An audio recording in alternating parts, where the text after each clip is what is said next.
lejn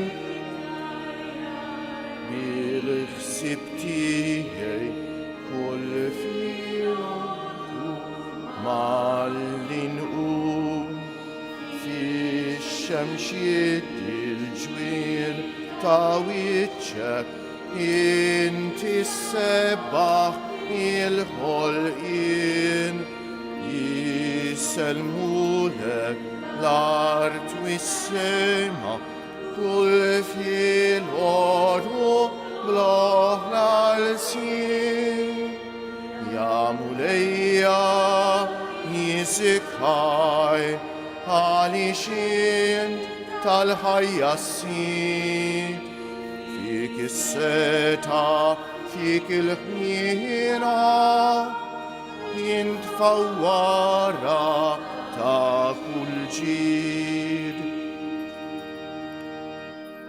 Fl-isem tal-Missier u tal-Iben u tal-Ispiritu Santu, ammen. Il-grazzja ta' Sidna Ġesu Kristu, l-imħabba ta' Alla u l-għaqda fl-Ispiritu Santu tkun magħkom il-koll.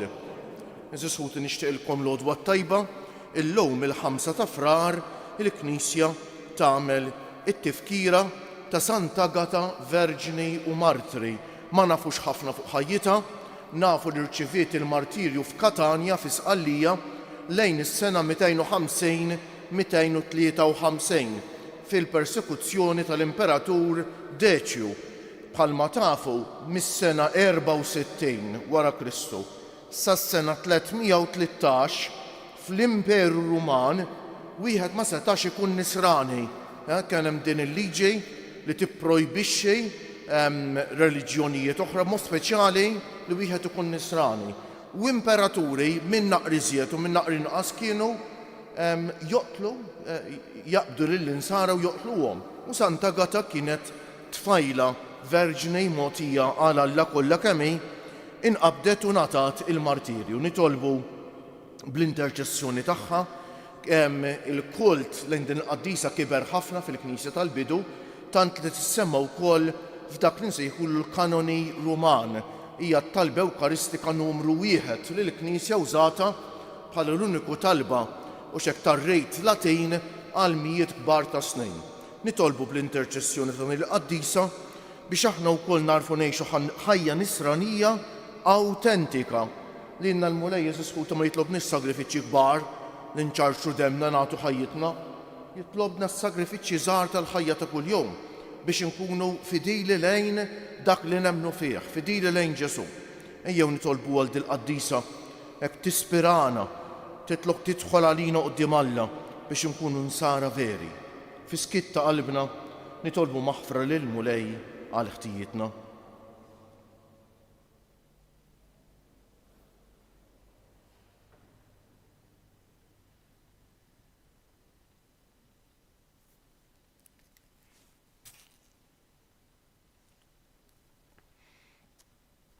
Int ħanim bil-bosta ma' kull min isejjaħlek mulej ħniena. Int kollok tieba mal-midinbejn, Kristu ħniena. Int avukat tagħna quddiem il-Missier mulej ħniena. Iħenna għalina Alla li jista' kollox jaħfrinna dnubietna u jwassalna għal ħajja ta' dejjem. Sejrin noffru dan is-sagrifiċċju tal-quddies għall-erbieħ ta' ħutna Nikola u Marija Galja. Nitolbu. Atina mulej il-maħfra ta' dnubietna għat-talb tal-Verġni u Martri Sant'Agata li dejjem sabet grazzja quddiemek għas-safa ta' ħajjita u għall-qawwa li wriet fil-martirju tagħha bibnek Ġesu Kristu Sidna li hu Alla u miegħek jgħix u jsaltan flimkien mal-Ispiritu Santu għal dejjem ta' dejjem.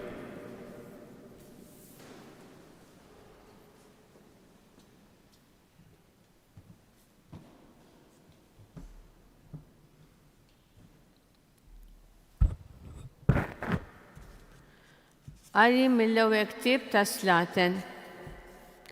David meta wasal biex imut lill-ibnu Salamun għamillu dawn it-twissijiet. Jien wasalt biex naqbad it-triq li minna jgħaddi kulħadd. Qawwi qalbek u oħroġ ta' raġel. ħares il-liġi tal-Mulej Alla tiegħek. Imxi fit-triqat tiegħu u oqgħod għal-liġijiet, għat-twissijiet, għad-digriti u għal-preċetti li jagħmelu. Hekk kif hemm miktub fil-liġi ta' Mosè biex f'kull ma tagħmel u kull fejn iddawwar wiċċek issib ir-risq. Biex il-Mulej iżomm il-weda li jagħmel lili meta qalli jekk uliedek iżommu triqthom u jimxu bis-sewwa b'qalbhom kollha u bruħhom kollha ma jonqos qatt wieħed minn nislek fuq it-tron ta' Iżrael. U David strieħ ma' missirjietu u difnuh fil-belt ta' David. Iż-żmien li dam is-Sultan David fuq Iżrael kien 40 sena. Għal 7 snin Sultan f'Hebron u għal 33 sena f'Ġerusalemm. Imbagħad Salamun tela fuq it-tron ta' David missieru u s-saltna tiegħu issaħħet sewwa. Il-kelma tal-Mulej. Ngħidu flimkien, Mulej, int taħkem fuq kollox. Mulej, int taħkem fuq kollox. Imbirek int Mulej, Alla ta' Iżrael missierna, minn dejjem għal dejjem flimkien. Mulej, int taħkem fuq kollox. Tiegħek Mulej il-kobbor u l-qawwa, il-ġieħ, is-seb u t-tifħir, kull ma hemm fis-sema u fl-art. Flimkien, Mulej, int taħkem fuq kollox. Tiegħek is-saltna Mulej, int kap fuq kulħadd, minnek il-għana u s-seb. Flimkien, Mulej, int taħkem fuq kollox. Int taħkem fuq kollox, fidejk il-qawwa u s-saħħa, fidejk is-setta li tkabbar li kulħadd issaħħaħ. Flimkien, Mulej, int taħkem fuq kollox.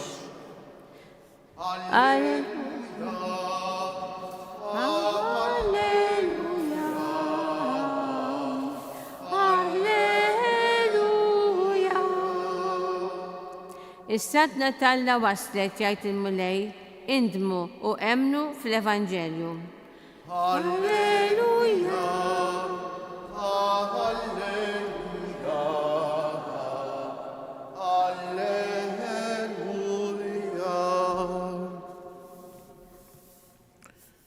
Il-Mulej ma'kom qari mill-Evanġelju mqaddes skont San Mark.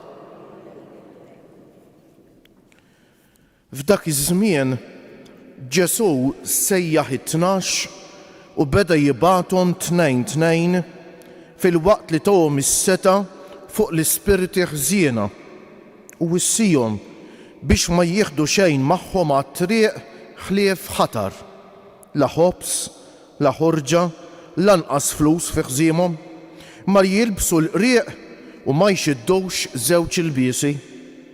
Qalilhom fejn tidħlu f'xi dar, ibqgħu fija sa ma titilqu minn hemmhekk. U jekk xi post ma jilqakomx u ma jisimgħukomx itilqu minn hemm u farfru t-trab minn taħt saqajkom bħala xhieda kontrihom. Ħarġu mela, ixandru biex in-nies jindmu u keċċew bosta xjaten u dilku ħafna morda biż-żejt u fejquhom. Il-kelma tal-Mulej, it-tifħir bit-tagħlim tal-Evanġelju nitnatfu minnu bietna.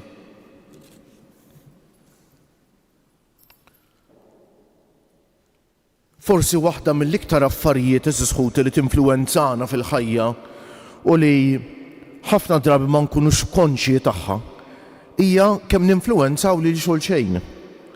Kemm dak li nagħmlu kemm tajjeb u kemm anke jekk ħażin jaffettwa mhux biss lilna imma jaffettwa lill-oħrajn dawk li iktar qrib tagħna li żjed ma mhux biss eżisħuti.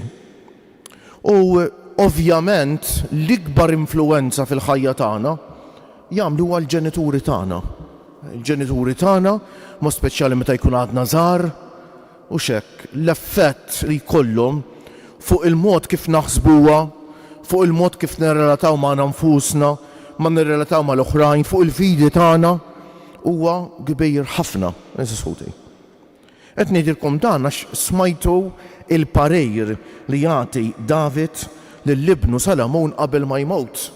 Kemm kienu pariri ġenwina u pariri qawwija. Jibda biex jgħidlu jien wasalt biex naqbad it-triq li minna jgħaddi kulħadd. X'parir dak? Ħuti. Qed jgħidlu lill-ibnu ftakar li fejn jien ġurnata waħda tkun int u xekk. Huwa parir jibes imma parir importanti u qawwi ħafna. U mbagħad jagħmlu kuraġġ qawwi qalbek u oħroġ ta' raġel, għamel kuraġġ. Il-ġenituri kemm importanti li l-ulidhom jagħmluhom kuraġġ. Jagħmluhom kuraġġ. Il-qtieħ ta' qalb Ħuti qatt ma jiġi minn Alla. Dejjem tentazzjoni tax-xitan. Kien jgħidilna San Ġorġ Preka ta'. U nagħmlu kuraġġ mhux biss il-ġenituri l-uliet, imma il-koppji, il-mara lill-raġel, il-raġel lill-mara, l-uliet lill-ġenituri tagħhom.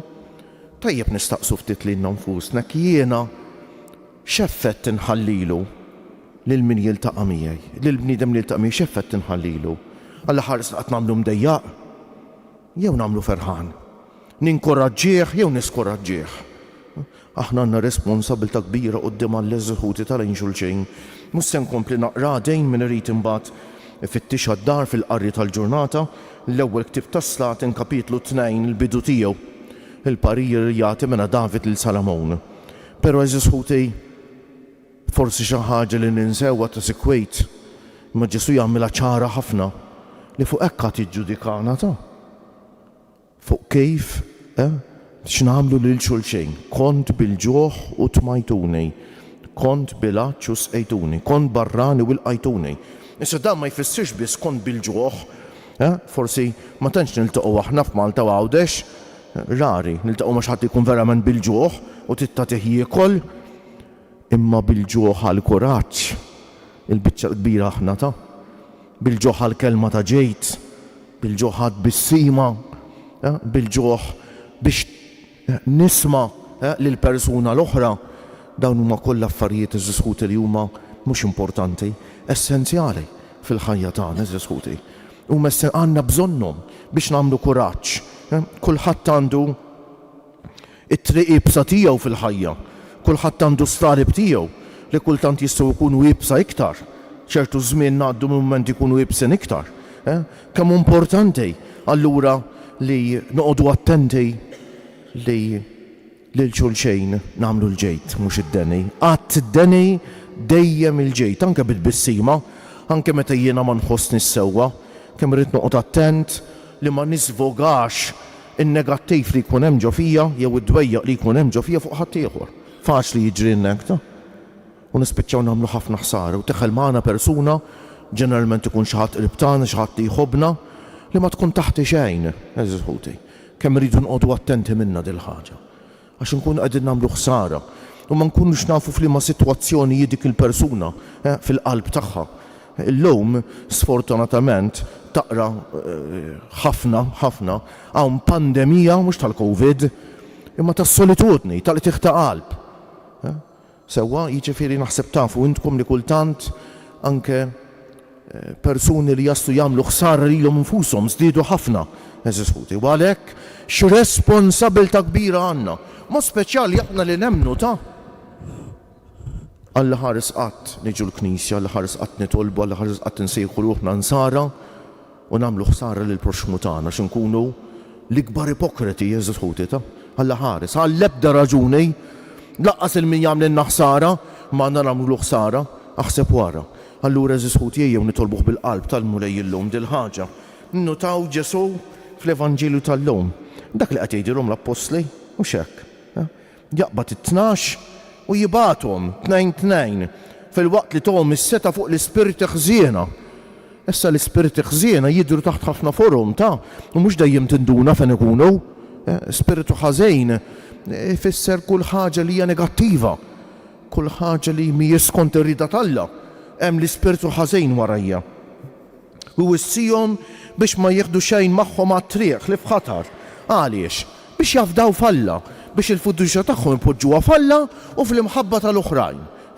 Mhux f'dak li jkollna aħna, kif ħafna drabi aħna ttentat illum, ħafna drabi il-bniedem tal-lum ittentat biex jitbijat minn ħaddieħor, jingħalaq ġo daru.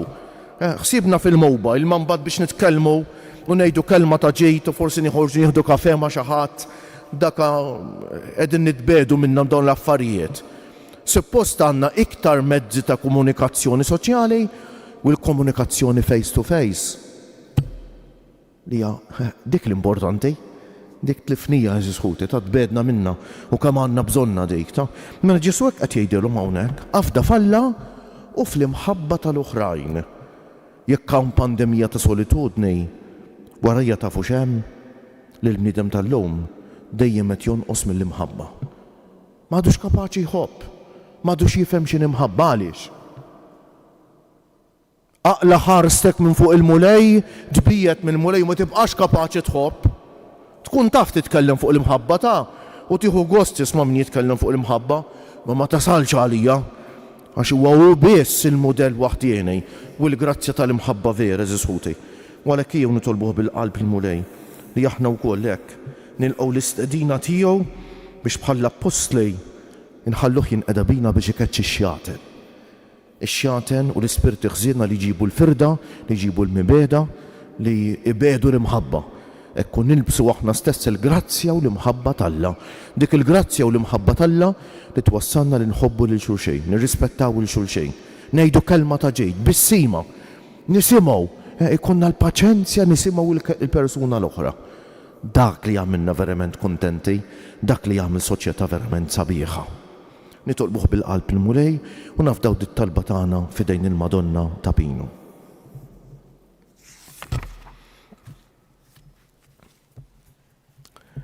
Kieġobkom nqummu bil-wieqfa.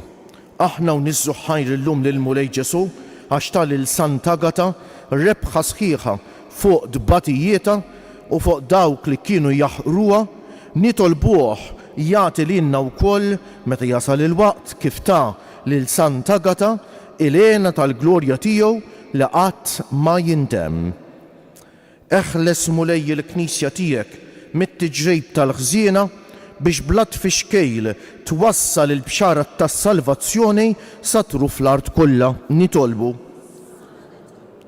Ħares lil din l-art ħelwa l-om li tat nisimha minn kull teddejt għal wirta żejs tal-fidi nisranija kif ħlista mit-teddejt tal-mislem bit-talb ta' Sant'Agata nitolbu. Għati qawwa lil dawk li konsagraw ruħhom lilek bil-voti tas-safa tal-faqar u tal-ubbidjenza biex bħal Sant'Agata jibqgħu dejjem fidili għal ħajja li għalija sejjaħtilhom nitolbu. Ismana nitolbu mulej.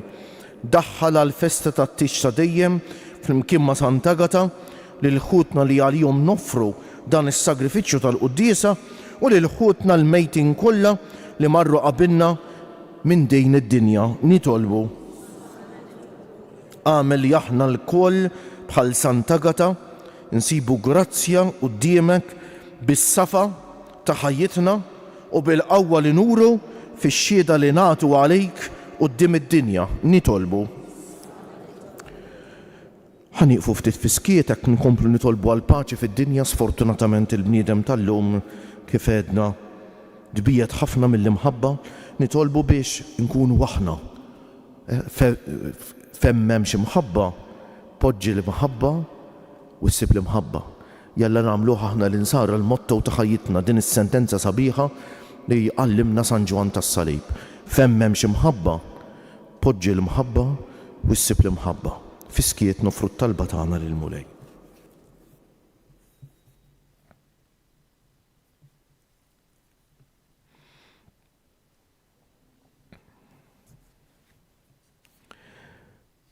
Mulej Ġesu Kristu iben Alla l-ħaj, fiċ-ċokun tagħna nitolbuk li jkollna dejjem kif kellna fl-imoddi l-għajnuna f'waqta ta' Sant'Agata biex neħilsu minn kull tiġrejb, minn kull teddida għal fidi tagħna inti li tgħix u s-saltan għal dejjem ta' dejjem.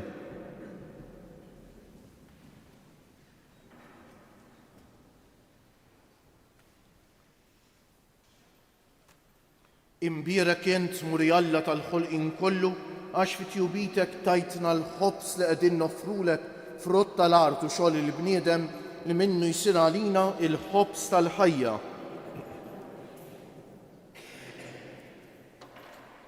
Bil-misteru ta' dan l-ilma u mbejt ikollna sem fin-natura divina ta' Kristu kif hu jissieħeb magħna fin-natura tagħna l-bnedmin. Imbierek int Murjalla tal-ħolqien kollu għax fi tjubitek tajtna l-imbejt li qegħdin noffrulek frott tad-dieli jew xogħol il-bniedem li minnu jsir għalina x-xort tar-ruħ. Il-qana Murjalla tagħna qum li uniedma quddiemek u għamel li jkun jogħġbok dan is-sagrifiċċju li sejrin noffrulek naddafni mulej minn ħżuniti u d-dnub tiegħi neħħili.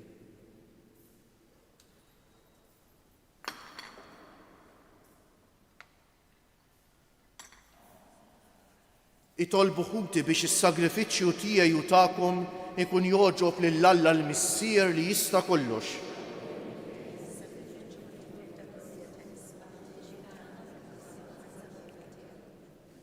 Inresqu quddiemek mulej dawn l-offerti li aħna llum qegħdin nagħmlulek fit-tifkira tal-Verġni Santa Agata biex ikunu jogħġbok bħal moġbitek din il-qaddejja tiegħek fit-taqbida tagħha sal-mewt għal imħabbtek bi Kristu Siedna.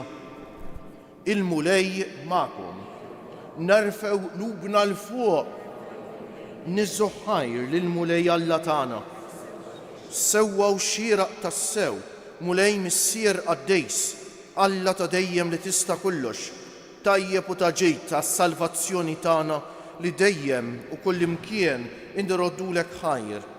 Għaliex il-Verġnej u Martri Santa Agata ħadet il-martirju għall-istqarrija ta' ismek biex bħal Kristu b'demma tagħti xhieda tal-emejjel tiegħek tal-għaġeb. Meta turi l-qawwa tiegħek fl-aqwa tagħha sewwa sewf minnu dajjef u ssaħħaħ lil minnu nieqes mill-ħila biex ikun jista' jixhed għalejk bi Kristu Siedna. Għalhekk flimkien mal-qawwiet tas-sema qatt ma nieqfu nfaħruk fuq l-art u bla qiegħda ntennu lill-kobor tiegħek. Qaddejs, qaddejs, qaddejs, mulej Alla tal-eżerċti, ismewitu l-art mimlija bil-glorja tiegħek, osanna fil-għoli tas-smewwiet, imbierek minn ġej fisem il-mulej, osanna fil-għoli tas-smewwiet. Qaddejs tas-sewwient mulej, int lajn ta' kull dusija, qaddes għalhekk nitolbuk dawn l-offerti bil-barka tal-Ispiritu tiegħek biex isiru għalina il-ġisem u d-demm ta' Sidna Ġesu Kristu li meta kien sejjinata biex minn raj ħibati ħal ħobż, radd il-ħajr, qasam tar id-dixxiepli tiegħu u qal: ħudu u kulu il-koll minn dan għax dan huwa ġismi li jingħata għalikom.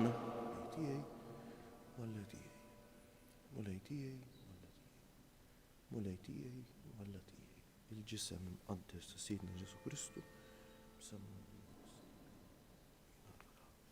Hekk ukoll wara li klaħa l-kalċi reġa' radd il-ħajr tal id-dixxiepli tiegħu u qal: ħudu u ixorbu minnu il-koll għax dan huwa il-kalċi ta' demmi tal-patt il-ġdid li jibqa' l dejjem, id-demm li jixxerret għalikom u għall-bnedmejn kollha għal maħfra ta' dnubiet.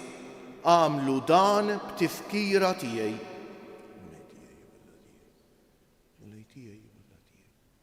Mulej tiegħi Alla tiegħi. Id-demm imqaddes ta' Sidna Ġesu Kristu. Mċarċar għalija fuq is-salib, jiena nħobbok u jiena. Dan l-misteru tal-fidej inħabbru l-mewt tiegħek mulej, nxandru bil-ferħ l-qawmin tiegħek, nistennewk sa ma tiġi fil-glorja. Għalhekk aħna u nagħmlu dan b'tifkira tal-mewt u l-qawmien ta' Sidna Ġesu Kristu noffrulek missier il-ħobs tal-ħajja u l-kalċi tas-salvazzjoni u nroddulek ħajr għax oġbok tilqana hawn quddiemek biex naqduk. U mit-ċokon tagħna nitolbu li l-Ispirtu Santu jaqadna f'ġisem wieħed lilna li nieħdu sehem mill-ġisem u d-demm ta' Kristu.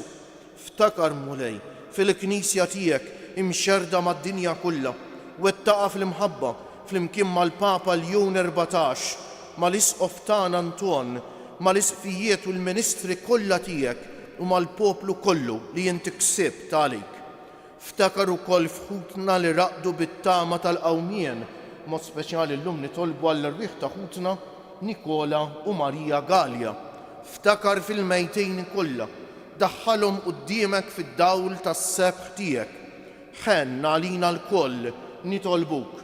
Għati lilna wkoll il-wirt tal-ħajja ta' dejjem flimkien mal-Verġni Mqazza Alla u tagħna Marija, mar-raġel ġust tagħha San Ġusepp, mal-Apostli, Sant'Agata Verġni u Martri u l-qaddisin kollha li jgħixu fil-ħbiberija tiegħek sa mill-bidu tad-dinja. Għamel li magħhom infaħruk u insebħuk b'Ġesu Kristu ibnek. Bi Kristu, ma' Kristu u fi Kristu jingħata lilek Alla Missier tista' kollox, flimkien mal-Ispirtu Santu, kull ġieħ u glorja għal dejjem ta' dejjem. Amen. Ejjew nitolbu kif għallimna u riedna nagħmlu Ġesu li bentalla għas-salvazzjoni tagħna, missierna li inti fis-smewwiet jitqaddes ismek, tiġi salmatek, ikun li trid int kif fis-sema u hekk fl-ard.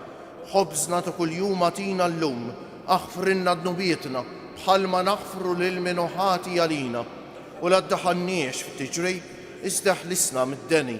Eħlisna nitolbuk mulej minn kull deni. Għatina fit-tieba u l-ħnina tiegħek il-paċi fi żmienna biex inkunu ħielsa dejjem mid-dnub u mħarsa minn kull inkwiet aħna u nistennew u nittamaw ilena u l-miġja tas-Salvatur tagħna Ġesu Kristu. Mulej Ġesu Kristu li jgħid lill-Apostli tiegħek inħallilkom is-sliem, nagħtikom is-sliem tiegħi, la tħaresx lejn nubietna, iżda ħares lejn il-fidi tal-Knisja tiegħek. Għatija s-sliem u l-għaqda li jien trid fija, int li tgħix wis-saltan għal dejjem ta' dejjem. Il-paċi tal-mulej tkun dejjem magħkom.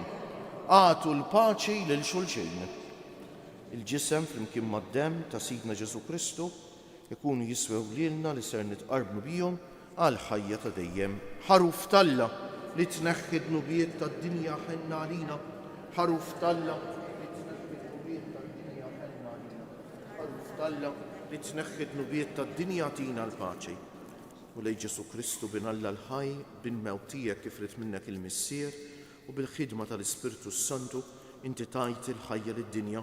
B'dan il-ġisem u d-demm għaddejs tiegħek eħlisni minn ħtijieti kollha u minn kull ħażen, żommni dejjem fidej lejn il-kmandamenti tiegħek u tħallini qatt ninferet minnek. Danu l-ħaruf Talla, danu Ġesu li jneħħi d-nubiet tagħna u tad-dinja kollha ħen jgħin dawk li huma mistiedna għall-ikla tal-ħaruf mulej ma jistħoqlejx tidħol taħt is-saqaf tiegħi iżda kelma waħda u ruħi tkun imfejqa. Il-ġisem ta' Kristu jħarisni għal ħajja ta' dejjem. Amen.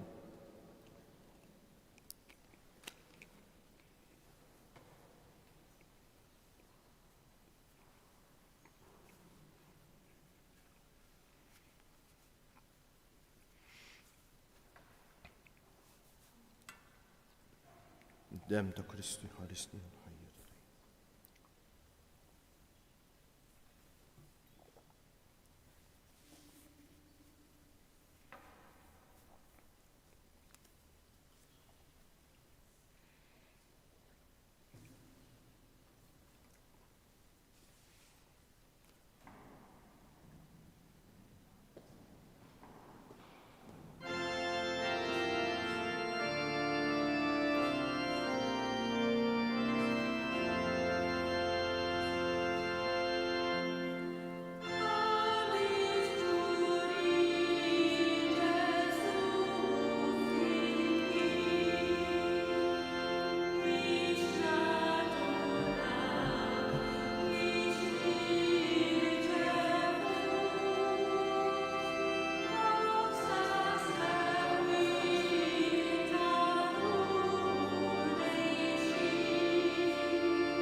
فيك روحنا السير الفرح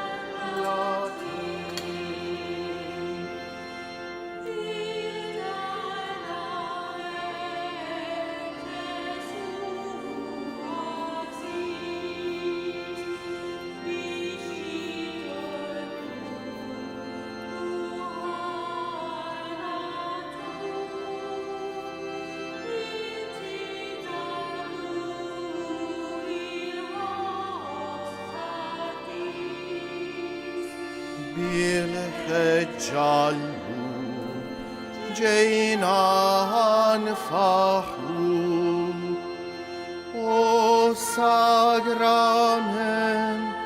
تمحابا وسنيم فيك روحنا السيب الفر بلاتنيم.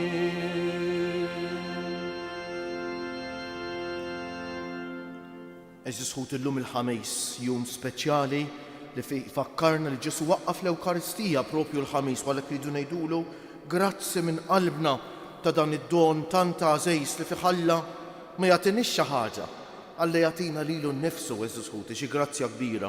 U nitolbu wkoll il-ħamis ukoll Ġesu jwaqqaf is-saċerdozzi għalhekk nitolbu għall-qdusija tas-saċerdoti tar-reliġjużi tal-missjonarji, nitolbu għall-vokazzjonijiet għas-seminaristi tagħna, u nitolbu għall-familji, għax huwa propju fil-familju x'hekk li titnissel u tinżera iż-żerrija tal-vokazzjoni. Ħanqmu bil-wieqfa u ngħidu bil-qalb: Ruħ ta' Kristu qaddisni, ġisem ta' Kristu salvani, dem ta' Kristu ħeġġiġni, ilma tal-kustat ta' Kristu aħsinni, passjoni ta' Kristu sabbarni, o Ġesu ħanin ismani, fil-pjagi tiegħek aħbini, tħallini qatt ninfiret minnek, min ladu ħażejn ħarisni, fis-sija ta' mewti sejjaħli, ġewwa ħdanek il-qani biex mal-anġli u l-qaddisin tiegħek infaħrek għal dejjem ta' dejjem nitolbu. U Alla, inti tellajt lil Santa Agata fil-glorja tal-qaddisejn għar-rebħ tagħha bħala verġni u martri, għameli bis-saħħa tas-sagrament li rċevejna nirbħu bil-qawwa kull ħażen u niksbu l-glorja tas-sema bi Kristu Siedna. Ħanejdu 3 Ave Marijiet fġieħ it-3 ijiem li l-ġisem tal-Tagħna Marija dan fil-qabar kif talbit Nomna Marija minn das-santwarju, u llum nofruhom hekk biex narfu aħna li niġu għall-quddies aħna l-insara, narfu ir-responsabbiltà li għandna lejn xulxejn, responsabbiltà li nħobbu u nuru mħabba lejn xulxejn. Sliem għalik Marija, bil-grazzja mimlija l-mulej miegħek, nbierka inti fost in-nisa u nbierek il-frott tal-ġuf tiegħek Ġesu. Sliem għalik Marija, bil-grazzja mimlija l-mulej miegħek, nbierka inti fost in-nisa u nbierek il-frott tal-ġuf tiegħek Ġesu.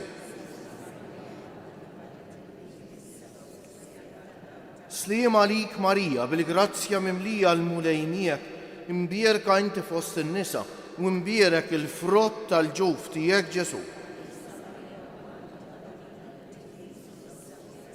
O Marija li tħalif did-dinja mingħajr teba, Madonna ta' Pinu, sultana tal-familja, ħarstek fuqna dejjem żomm. Il-mulej magħkom. Iberikkom Alla li jista' kollox, il-Missier u l-Iben u l-Ispiritu Santu, morru fil-paċi ta' Kristu. U l-jum it-tajjeb lilkom il-kol.